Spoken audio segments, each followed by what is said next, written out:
အလောက်မှာလူတွေမပျော်ရွှင်တဲ့အကြောင်းရင်းတွေပြီးတော့အစစ်မပြေတဲ့အကြောင်းရင်းတွေကိုမေးလိုက်လို့ရှိရင်တော်တော်များများကကိုယ့်ရဲ့တထေးရမကောင်းလို့အထက်လူကြီးနဲ့အစစ်မပြေလို့ဆိုပြီးတော့တော်တော်များများဖြေကြတယ်ပေါ့နော်ဒီကျမနဲ့ဒီ1 on 1ပေါ့နော်ဒီ timing ဆွေးနေကြတဲ့လူတွေတော်တော်များများကိုလည်းနားထောင်ကြည့်လိုက်လို့ရှိရင်အထက်လူကြီးနဲ့အစစ်မပြေကြတဲ့လူတွေကဒီတော်တော်လေးကိုများတယ်ပေါ့နော်ကိုယ့်ရဲ့တထေးဒါမှမဟုတ်လို့ရှိရင်ကိုယ့်ရဲ့အထက်လူကြီးကအမြဲတမ်းကိုမကောင်းမြင်တဲ့အပြစ်တင်နဲ့ကိုလှုပ်ထားတဲ့အရာတွေကိုဘယ်တော့မှအတိအမှန်မပြုဘူးအလုပ်တွေကိုလည်းဒီမျှမျှတတခွဲဝေပြီးတော့မပေးဘူး communication လည်းကောင်းမနေဘူးပြီးသွားလို့ရှိရင်ကိုယ်ကိုလည်းမယုံကြည်ဘူးပြီးနောက်တစ်ခုက micro management အရန်လုပ်တယ်အမှားဖြစ်လာပြီဆိုလို့ရှိရင်လည်းကိုပဲသူကအပြစ်တင်တယ်အဲ့လိုအခြေအနေတွေကြုံလာပြီဆိုလို့ရှိရင်လူတော်တော်များများကငါအလုပ်ပြောင်းသင့်ပြီလားဆိုတာမျိုးကိုစဉ်းစားကြလိမ့်မယ်လို့ထင်တယ်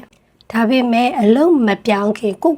မေးတဲ့နေမေးခွန်းတွေကငါတထေးငါရဲ့အထက်လူကြီးကမကောင်းတာလားဆိုတဲ့မေးခွန်းတစ်ခုတည်းမဟုတ်ပါဘူးဒီပြဿနာကကိုယ်တိုင်ဖြေရှင်းလို့ရတဲ့အရာလားဒါမှမဟုတ်ငါရဲ့ mental health နဲ့ career တိုးတက်ဖို့အတွက်ကိုပါထိခိုက်နေတဲ့အဆင့်ကိုရောက်နေပြီလားဆိုတဲ့ဒီမေးခွန်းကိုလည်းပြန်ပြီးတော့မေးတဲ့နေလို့ထင်အဲ့တော့နံပါတ်1အနေနဲ့ပြန်ပြီးတော့ကိုမေးခွန်းမေးရမယ့်အရာကဘာလဲဆိုလို့ရှိရင်ဒီအထက်လူကြီးတထေးနဲ့ကိုနဲ့ကမကြိုက်တာလားဆိုတာကိုပြန်ပြီးတော့စဉ်းစားဖို့လိုတယ်တခါတလေကြလို့ရှိရင်ဒီလူကမကောင်းတာမဟုတ်ဘူးသူနဲ့ကိုနဲ့ရဲ့ walking style တွေကမတူတာမျိုးတွေလည်းဖြစ်တတ်တယ်ပေါ့နော်ဘာလို့လဲဆိုတော့လူတွေမှာဆိုလို့ရှိရင်ကျမတို့အလုံးလုံးပုံ style လေးတွေကတယောက်နဲ့တယောက်နဲ့မတူတတ်ဘူးပေါ့နော်အဲ့တော့ဒီအထက်လူကြီးဒါမှမဟုတ်လို့ရှိရင်ဒီတထေးရဲ့အလုံးလုံးတဲ့ walking style နဲ့ကိုယ့်ရဲ့ walking style တွေကမကိုက်နေရမျိုးတွေလည်းဖြစ်တတ်တယ်ဥပမာဘလို့အရာမျိုးတွေလဲဆိုလို့ရှိရင်ကိုကအလုပ်ကိုလွတ်လွတ်လပ် my pace နဲ့ပဲအလုပ်လုပ်ချင်တယ်တတိယကြတော့တခုခုဆိုလို့ရှိရင် details အရာသိချင်တယ်ပြီးရင်ကိုကဒီ decision တွေဆိုလို့ရှိရင်လည်းအဲ့လောက်ထိအချိန်ဆွဲမနေချင်ဘူးဒါပေမဲ့တတိယဆိုလို့ရှိရင်အရာအားလုံးကို confirm လုပ်ပြီးတော့မှသူက decision making လုပ်တတ်တဲ့လူမျိုးပေါ့ပြီးရင်နောက်တစ်ခုက feedback တွေပေးတဲ့ခါမျိုးမှာဆိုလို့ရှိရင်လည်းကိုကဓာတ်ရိုက်ပေါ့နော်ပုံမှန်လေးပြောတာကိုပဲကြိုက်တယ်ဒါပေမဲ့ကိုရဲ့တထေးအထက်လူကြီးကဆိုလို့ရှိရင် indirect communication ကိုအသုံးပြုတဲ့လူတွေလည်းရှိတယ်ပေါ့နော်အဲ့လိုမျိုးအခြေအနေမျိုးတွေဖြစ်နေပြီဆိုလို့ရှိရင်ဒီအထက်လူကြီးဒီတထေးကမကောင်းဘူးဆိုပြီးတော့သတ်မှတ်မဲ့အစားပေါ့နော်သူနဲ့ကိုနဲ့ရဲ့ walking style တွေကမကိုက်ဘူးလို့ပို့ပြီးတော့မြင်လို့ရတယ်ပေါ့နော်ဒီလိုမျိုးပြဿနာမျိုးကတစ်ခါတလေမှာဆိုလို့ရှိရင် communication နဲ့ boundary setting လေးတွေကောင်းကောင်းလုပ်နိုင်နေဆိုလို့ရှိရင်ဖြည့်ရှင်းလို့ရတဲ့အခြေအနေမျိုးတွေလည်းရှိတတ်တယ်နောက်နံပါတ်2စဉ်းစားရမယ့်အရာကဘာလဲဆိုလို့ရှိရင်တထေးအထက်လူကြီးရဲ့ management style ကကိုယ့်ရဲ့ career တိုးတက်မှုကိုထိခိုက်နေပြီလားဆိုတဲ့မေးခွန်းကိုပြန်ပြီးတော့စဉ်းစားဖို့လိုတယ်ဒါကပို့ပြီးတော့တောင်မှအရေးကြီးသေးတယ်ဒီတထေးအထက်လူကြီးကဆိုလို့ရှိရင်ကိုအမြဲတမ်း control လုပ်နေတယ်ကိုယ်တိုင်ဆုံးဖြတ်ခွင့်ကိုမပေးဘူးတခုခုအမားလုံးမိမှာကိုကအမြဲတမ်းစိုးရိမ်ကြောက်ကြနေရတယ်ပြီးတော့ကိုယ့်ရဲ့ထင်မြင်ချက် ideas တွေကိုလည်းပြောခွင့်ကိုမပေးဘူးပြီးရင် challenge အသစ်အဆန်းတွေဆိုလို့ရှိရင်လည်းကိုကဒီ challenging လုပ်ပိုင်ခွင့်ရှိမနေဘူးပြီးသွားလို့ရှိရင်ကိုယ့်ရဲ့တိုးတက်မှုကိုလည်းသူက support မလုပ်ပေးဘူးဒီလိုမျိုး environment မှာအချိန်ကြာလာပြီဆိုလို့ရှိရင်ကိုယ့်ရဲ့ skills တွေကမတိုးတက်တော့ဘူးပြီးတော့ confidence တွေကလည်းကျလာမယ်ပြီးတော့ကိုယ့်ရဲ့ potential ကိုလည်းအသုံးမချနိုင်တော့အဲ့လိုမျိုးဆိုလို့ရှိရင်ဒီတထေးအထက်လူကြီးနဲ့ကိုနဲ့အဆင်မပြေဘူးဆိုတာဒီ environment ကကိုယ့်ရဲ့ career တိုးတက်မှုကိုတားဆီးနေပြီဆိုပြီးတော့လည်းစဉ်းစားလို့ရတယ်ပြီးတော့နောက်နံပါတ်3စဉ်းစားရမယ့်အရာကကိုယ့်ရဲ့အထက်လူကြီးတထေးက toxic ဖြစ်နေရလားဒါကတော့လုံးဝ red flag ပဲပေါ့နော်အမြဲတမ်းသူကလူတွေချာမှဆိုအဆက်ခွဲတယ်အမားတစ်ခုခုလုပ်ပြီဆိုလို့ရှိရင်ကိုလူတွေအများကြီးချာမှစူတယ်ငေါက်တယ်ပြီးရင် harassment တွေလုပ်တယ် bully လုပ်တယ်တခုခုဆိုလို့ရှိရင်ဥမာလားစာဖြတ်မယ်တို့လားစာလျှော့မယ်တို့ဘာလို့ဆိုပြီးတော့ချိန်ချောက်တယ်ပြီးရင်ကိုအလုပ်ကိုသူ့အလုပ်လို့ credit ယူရဲပေါ့နော်ဒီအလုပ်မှာတခုခုကောင်းတဲ့ result တခုခုရတယ်ဆိုလို့ရှိရင် तू ကအဲ့ဒီရဲ့ credit ကိုယူလိုက်တယ်ဒါပေမဲ့အမှားတခုခုဖြစ်သွားတယ်ဆိုလို့ရှိရင်တော့ကိုပေါ်ကိုပဲပုံချတယ်ပြီးသွားလို့ရှိရင်မဖြစ်နိုင်တဲ့ target တွေကိုရည်ရွယ်ချက်ရှိနဲ့ပေးတယ်အဲ့တော့ဒီလိုမျိုးအခြေအနေမျိုးတွေဖြစ်လာပြီဆိုလို့ရှိရင်ငါကဒီထက်ပိုပြီးတော့တီးခံနေရမလားဆိုတာထက်ဒီလိုအခြေအနေမျိုးကနေပြီးတော့ကို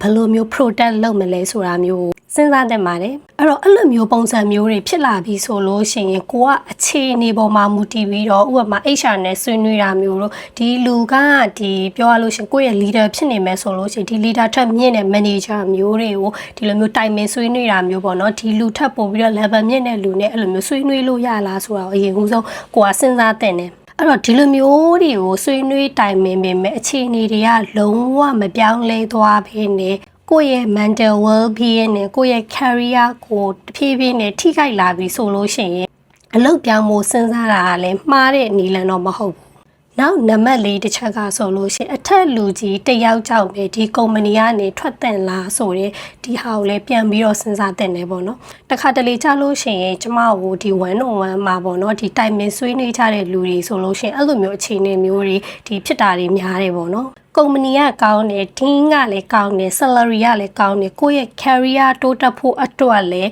ဒီကုမ္ပဏီကကောင်းတယ်ဒါပေမဲ့ဒီအထက်လူကြီးတယောက်နဲ့ပဲအဆင်မပြေရမျိုးအခြေအနေမျိုးတွေလည်းရှိတတ်တယ်ပေါ့နော်အဲ့လိုမျိုးအခြေအနေမျိုးမှာဆိုလို့ရှိရင်ကုမ္ပဏီအတွင်းမှာပဲ intern department ကိုပြောင်းလို့ရလားတခြား team တစ်ခုခုကိုက transfer လုပ်လို့ရလားဆိုတာမျိုးတွေပေါ့နော်အဲ့ဒါမျိုးတွေနဲ့အရင်ဦးဆုံး try တဲ့ဒါမှမဟုတ်လို့ရှိရင်အဲ့ဒီကိုနဲ့အဆင်မပြေတဲ့လူနဲ့ direct communication လုပ်ပြီးတော့ဖြည့်ရှင်းလို့ရလားဆိုတာမျိုးတွေအဲ့လိုမျိုးတွေကိုအရင်ဦးဆုံးဖြည့်ရှင်းတဲ့တယ်လို့ထင်ပြီးတော့အဲ့ဒီအဆင်မပြေတဲ့လူနဲ့ direct communication လုပ်ပြီးတော့ဖြည့်ရှင်းနိုင်မလားဆိုတဲ့ဒီလိုမျိုးနည်းလမ်းတွေနဲ့လည်းအရင်ဦးဆုံးစဉ်းစားတဲ့တယ်လို့ထင်တယ်တခါတလေကြောက်လို့ရှိရင်လူတစ်ယောက်တည်းနဲ့အဆင်မပြေတာဆိုလို့ရှိရင်တခါတလေကိုကတင်းပြောင်းလိုက်တယ် department ပြောင်းလိုက်တယ်ဟာမျိုးအခြေအနေတစ်ခုတည်းနဲ့ကိုကဒီပြဿနာကိုဖြေရှင်းသွားနိုင်တဲ့အခြေအနေမျိုးတွေလည်းရှိတယ်ဒီနေရာမှာအထက်လူကြီးနဲ့အဆင်မပြေလို့ဆိုတဲ့ပေါ့နော်ဒီအကြောင်းပြချက်နဲ့အလုခဏခဏပြောင်းနေတဲ့လူတွေကိုလည်းကျွန်မမြင်ဘူးတယ်ပေါ့နော်ဥပမာဒီပထမကုမ္ပဏီတစ်ခုမှာလုံးလုံးတဲ့အထက်လူကြီးကအဆင်မပြေအထက်လူကြီးနဲ့အဆင်မပြေဘူးထွက်လိုက်တယ်နောက်ကုမ္ပဏီတစ်ခုသွားတယ်အထက်လူကြီးနဲ့ပဲအဆင်မပြေနေတာပေါ့နော်အဲ့လိုအထက်လူကြီးနဲ့ပဲအဆင်မပြေကုမ္ပဏီတွေကအဆင်ပြေအလုကအဆင်ပြေအထက်လူကြီးနဲ့ပဲအဆင်မပြေတာဆိုပြီးတော့ပေါ့နော်ကိုယ့်ရဲ့ဒီအလုပြောင်းတဲ့ loop ကိုအမြဲတမ်းပတ်နေတဲ့လူတွေကိုလည်းတစ်ခါတလေမြင်ဘူးတယ်ပေါ့နော်အဲ့လိုမျိုးအခြေအနေမျိုးတွေဖြစ်နေပြီဆိုလို့ရှိရင်ခဏလောက်အလုပြောင်းတာမဟုတ်ဘဲနဲ့ခဏလောက်အချိန်လေးပေးပြီးတော့ကိုပြန်သုံးသပ်ဖို့လိုတယ်လို့ထင်တယ်ကိုပြန်ပြီးတော့မေးကြည့်တဲ့နာကငါရဲ့ဒီအထက်လူကြီးပေါ်မှာထားတဲ့ expectation တွေအရန်ဝယ်မြင့်နေရလားငါက communication ပြဿနာကိုမဖြေရှင်းတတ်သေးရလားတခါတလေကြောက်လို့ရှိရပေါ့နော်ကိုကဒီအလုပ် experience အလောက်ထိဒီလိုမျိုးမရင်သေးဘူးပေါ့နော်အလုပ်လုပ်တာ experience အနည်းငယ်ပဲရှိသေးတယ် communication နဲ့ပတ်သက်ပြီးတော့ပြဿနာကိုကိုကတိကျ handle မလုပ်နိုင်တဲ့အခြေအနေမျိုးတွေလည်းဖြစ်တတ်တာမျိုးတွေရှိတယ်ပေါ့နော်ပြီးသွားလို့ရှိရင်နောက်တစ်ခုကကြတော့ကိုနဲ့ကြိုက်တဲ့ management style ကိုကိုယ်တိုင်တိတိကျကျမသိသေးတာလားအဲ့ဒီအချက်လေးတွေကိုပြန်ပြီးတော့စဉ်းစားပြီးတော့ကိုပြန်သုံးသပ်တာကောင်းတယ်လို့ထင်တယ်အဲ့တော့အခုပြောမယ်မေးဖို့9ခုကိုပြန်ပြီးတော့မေးစေချင်တယ်နံပါတ်1အခုဖြစ်နေတဲ့ပြဿနာကယာယီပဲဖြစ်တာလားအမြဲတမ်းဖြစ်နေရလားနံပါတ်2ကိုနဲ့အဆင်မပြေတဲ့တထေးသို့မဟုတ်ပေါ့နော်ဒီအထက်လူကြီးနဲ့ကိုက communication လုပ်ပြီးတော့ဒီပြဿနာကိုဖြေရှင်းဖို့စူးစမ်းပြီးသွားပြီလားနံပါတ်3တင်းသို့မဟုတ် department ပြောင်းရင်ရောပြည်လည်နိုင်တဲ့ပြဿနာမျိုးလားနံပါတ်4ဒီအလုပ်မှာဆက်လုပ်နေမယ်ဆိုရင်ကိုယ့်ရဲ့ career တိုးတက်မှုနဲ့ကိုယ့်ရဲ့ mental ကိုဘယ်လောက်တောင်ထိခိုက်နေအောင်မလဲနံပါတ်5အလုပ်အသစ်ပြောင်းမယ်ဆိုလို့ရှိရင်အဲ့ဒီအလုပ်အသစ်မှာကိုကဘာတွေကိုပိုကောင်းစေချင်လဲဘယ်အရာတွေကိုကိုက expectation ထားတယ်လဲဒီမေးခွန်းတွေကိုမေးပြီးမှဆုံးဖြတ်ပါလို့ပြောချင်ပါတယ်နောက်ဆုံးအနေနဲ့ပြောချင်တာကအထက်လူကြီးသို့မဟုတ်တထေးတယောက်တည်းမကောင်းတာတစ်ခုတည်းနဲ့အလုပ်ကိုချက်ချင်းထွက်ရမယ်လို့မဆိုလိုပါတခါတလေအဲ့ဒီလူနဲ့ communication လုပ်ပြီးပြင်လို့ရတဲ့အခြေအနေမျိုးတွေလည်းရှိတယ်တခါတလေတင်းပြောင်းလို့ရတယ် department တွေပြောင်းလို့ရတခါတလေကြားလို့ရှိရင်ကိုယ့်ရဲ့ expectation နဲ့ကိုကပြန်ညှိဖို့လိုတယ်ပေါ့နော်ကိုက expectation တွေအများကြီးတာဥပမာဒီလိုချက်တွေကိုကိုကရမယ်ဆိုလို့ရှိရင်တော့ဒီချက်တွေကိုတော့နည်းနည်းလေးကိုက short ပေးလိုက်လို့ရတယ်ဆိုတဲ့အရာမျိုးတွေပေါ့နော်အဲ့လိုမျိုး expectation လေးတွေကိုပြန်ညှိဖို့လိုတယ်ဒါပေမဲ့ဒီ environment ကကိုယ့်ကို toxic ဖြစ်နေတယ်ကိုယ့်ကိုတန်ဖိုးမထားဘူးကိုယ့်ရဲ့ဒီ career တိုးတက်မှုကိုပိတ်ဆို့နေကိုယ့်ရဲ့ mental well-being ကိုပါထိခိုက်နေတဲ့ပြဿနာတွေကိုဖြေရှင်းဖို့ကိုကအချိန်ချင်းစူးစမ်းပေမဲ့လည်းဘလို့မှပြောင်းလဲမလာဘူးဒီလိုမျိုးအခြေအနေမျိုးတွေဖြစ်တယ်ဆိုလို့ရှိရင်တော့ကိုကအလုပ်ပြောင်းတာမျိုးကိုလည်းကိုကနီးလန်းတစ်ခုအနေနဲ့စဉ်းစားလို့ရပါတယ်ဒီနေ့ဒီဗီဒီယိုတွေကတော့ဒီလောက်ပါပဲအားလုံးပဲနောက်ဗီဒီယိုမှာပြန်တွေ့မယ်ဘိုင်ဘိုင်